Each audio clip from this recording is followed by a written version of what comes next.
In front of me is ZTE blade A75, and today I would like to show you how you can apply Apple layout.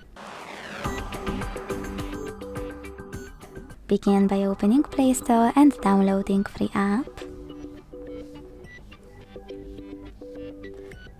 Code OS Launcher from Launcher Studio Developer.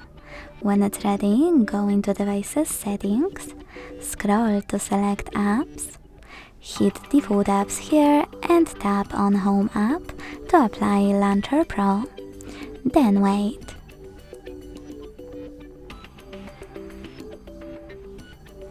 As you can see, my layout was successfully applied. If you wish to change something, just go into Launcher app and Operated Settings. To go back to Standard Launcher, go back to Default Apps here, choose Home app again and tap on System Launcher. Thanks so much for watching. If you enjoyed this video, leave a like, comment and subscribe. Bye!